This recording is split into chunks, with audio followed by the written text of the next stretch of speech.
Pour effectuer une demande d'indemnisation de l'activité partielle, vous devez chaque mois effectuer la déclaration des heures chômées. Pour ce faire, vous devez vous rendre sur le site activitépartielle.emploi.gouv.fr.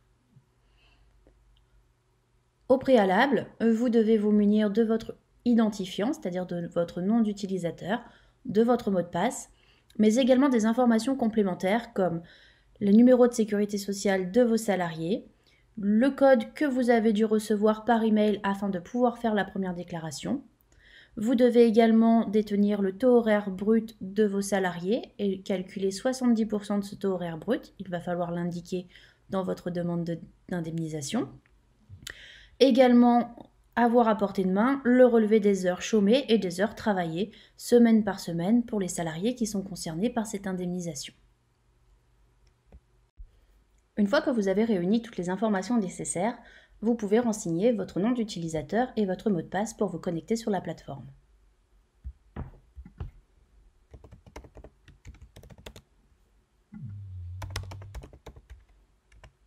Et ensuite, cliquez sur Connexion.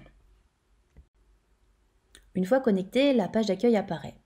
Sur cette page d'accueil, vous allez retrouver votre établissement, juste ici. Vous allez retrouver également la liste des demandes d'autorisation préalable que vous avez déjà effectuées et leur statut. Quand elle est en vert, elle est validée. Et donc, une fois que vous avez déclaré vos établissements, fait votre demande d'autorisation préalable et que cette dernière a été validée, il vous faut chaque mois demander les indemnisations. Pour cela, vous allez dans la troisième rubrique de cette page d'accueil et vous allez cliquer sur « Créer une nouvelle demande ».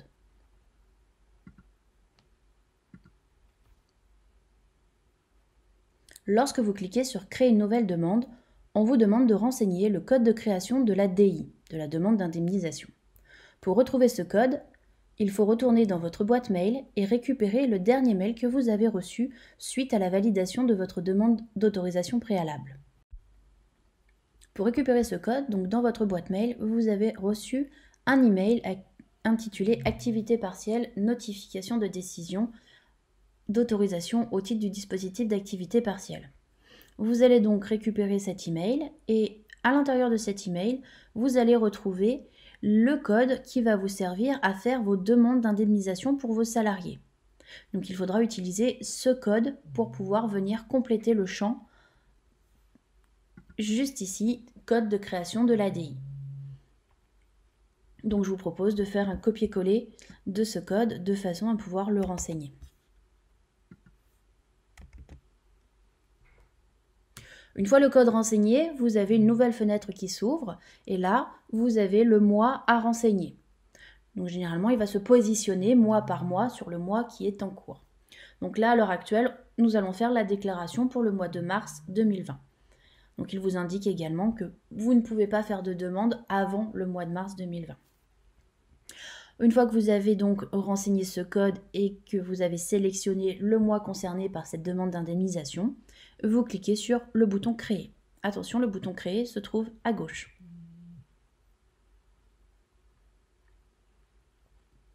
Vous arrivez donc sur l'interface de création des demandes. Donc dans un premier temps, il va falloir gérer les salariés, c'est-à-dire qu'il va falloir renseigner les noms et les caractéristiques des contrats de travail des salariés qui sont concernés par l'activité partielle. Lors de votre première demande d'indemnisation d'activité partielle, vous allez devoir gérer vos salariés. Pour gérer les salariés, sur le menu, vous allez donc renseigner vos salariés en indiquant un certain nombre d'informations les concernant. Pour pouvoir saisir votre premier salarié, il vous faut cliquer sur « Ajouter une ligne ». Lorsque vous cliquez sur « Ajouter une ligne », vous avez un champ à renseigner qui vient de s'ouvrir. Vous allez donc indiquer en premier lieu le nom de votre salarié concerné, puis son prénom, son numéro NIR, c'est-à-dire son numéro de sécurité sociale. Donc je vous invite à saisir dans ce champ le numéro de sécurité sociale de votre salarié.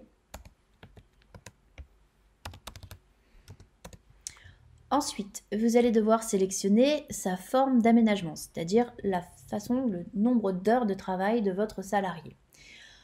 Donc soit vous avez un salarié qui est à 35 heures et dans ce cas-là, vous sélectionnez la première possibilité au temps de travail hebdomadaire.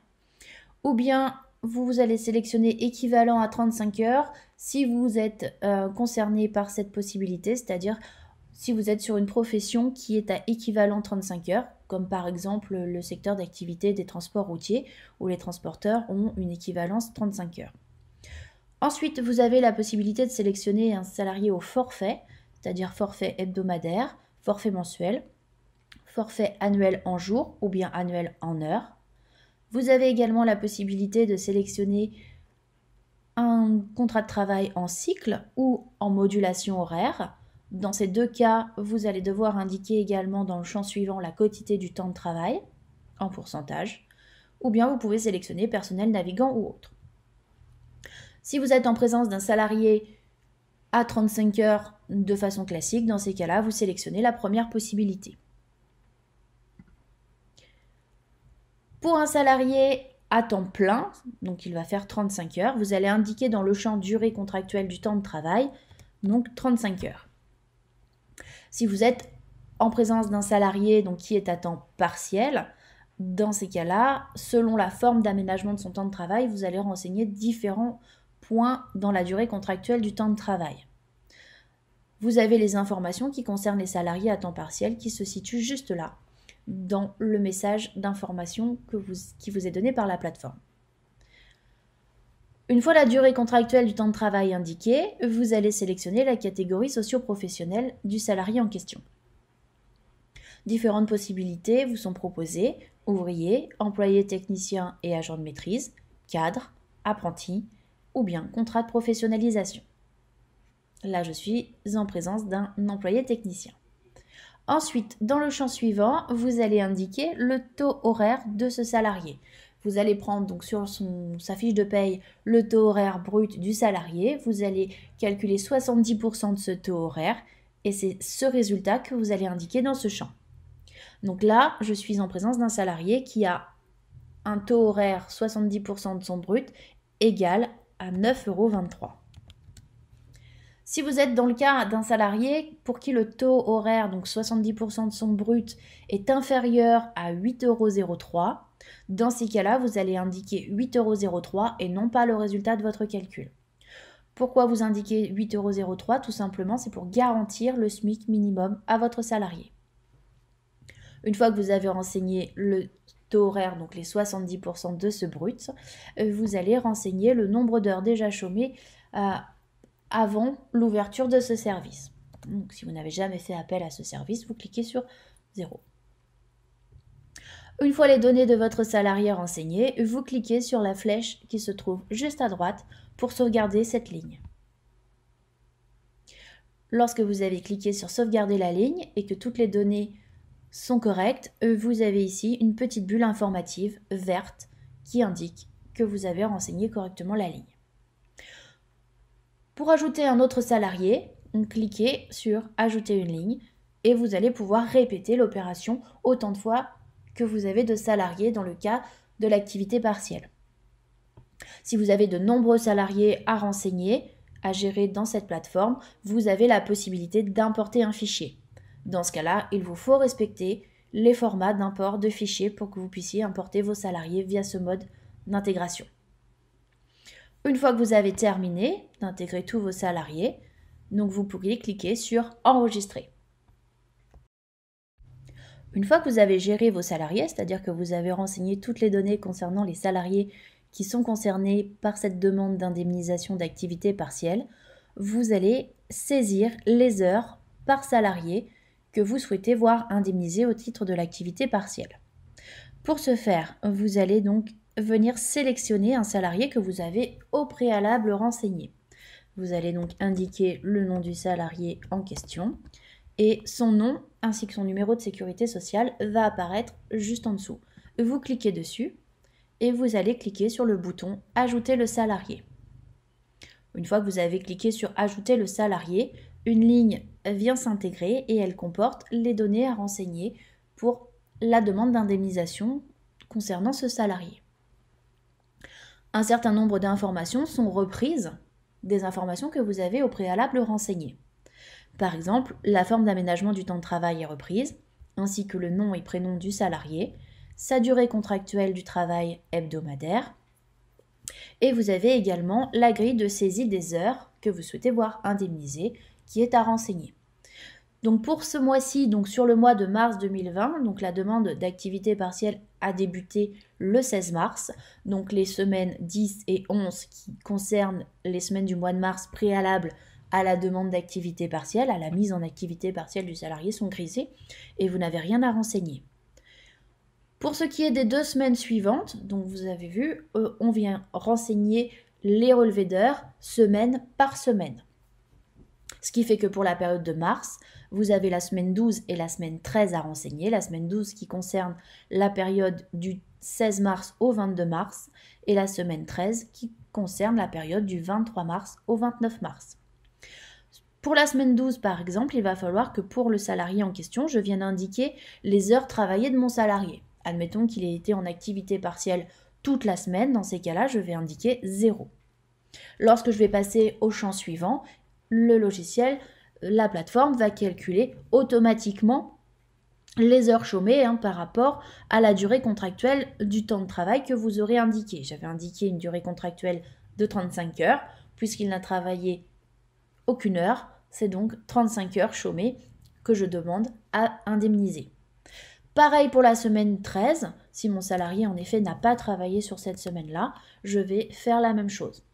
Vous avez le total des heures demandées en indemnisation pour le mois concerné qui se calcule automatiquement. Donc là, j'ai bien mes 70 heures en demande d'indemnisation qui sont calculées. Ensuite, vous avez un rappel du montant à indemniser qui est indiqué et vous avez le total d'heures indemnisées sur l'année civile qui vient s'incrémenter.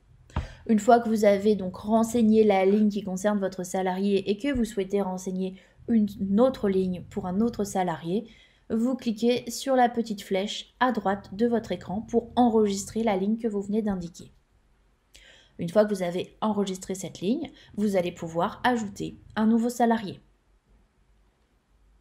Un petit point d'attention, si vous avez opté pour la forme d'aménagement modulation pour au moins un de vos salariés, dans ces cas-là, il vous faut cocher cette case, de façon à ce que cette demande soit prise en compte.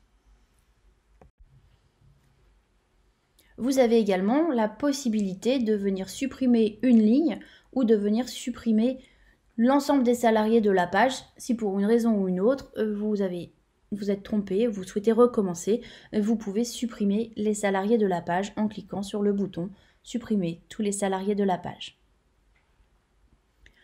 Vous avez également un bouton « Supprimer tous les salariés ». Dans ce cas-là, ça vous permet de venir réinitialiser tous les salariés que vous avez mis dans le paragraphe « Gestion des salariés » ou bien si vous avez des corrections à apporter à la gestion de vos salariés, c'est-à-dire des corrections à apporter par rapport aux informations que vous avez indiquées sur vos salariés, vous cliquez sur « Gérer les salariés » pour revenir au menu de gestion des salariés. Lorsque vous aurez terminé votre demande d'indemnisation, vous allez retrouver le nombre total d'heures à indemniser que vous allez avoir saisi. Vous allez retrouver également le montant à indemniser qui est indiqué en bas de votre écran à droite. Une fois votre demande d'indemnisation pour le mois en cours terminée, vous allez pouvoir cliquer sur « Envoyer la demande à l'UD ». N'oubliez pas cette dernière étape, sinon la demande ne sera pas validée, elle restera en statut provisoire. Lorsque vous revenez sur la home page, vous allez retrouver les différentes indications et les différents statuts de vos demandes. Vous allez retrouver toutes les demandes d'indemnisation que vous aurez effectuées juste à cet endroit-là. Vous avez le statut de votre demande qui est indiqué. À partir du moment où vous n'avez pas encore envoyé la demande à l'UD, dans ces cas-là, le statut reste provisoire. Vous avez toujours la possibilité de venir supprimer cette demande ou de venir la modifier tant qu'elle n'a pas été envoyée. Pour modifier une demande, dans ces cas-là, il vous faut cliquer sur la demande en question et vous pouvez revenir modifier les éléments, la compléter ou faire les modifications qui sont nécessaires. Lorsque vous aurez cliqué sur « Envoyer la demande à l'UD », un message informatif vous informera que la demande d'indemnisation a bien été envoyée. Sur la home page, vous allez retrouver toutes les demandes et vous allez pouvoir récupérer tout l'historique de vos demandes. Vous avez également un menu qui s'affiche sur le coin à gauche de votre écran. lorsque vous passez le curseur de la souris, vous voyez que ça bouge. Vous avez une petite flèche qui vous permet de faire activer un panneau de contrôle sur lequel vous allez pouvoir retrouver vos demandes d'indemnisation, votre historique, mais vous allez pouvoir aussi créer une nouvelle demande.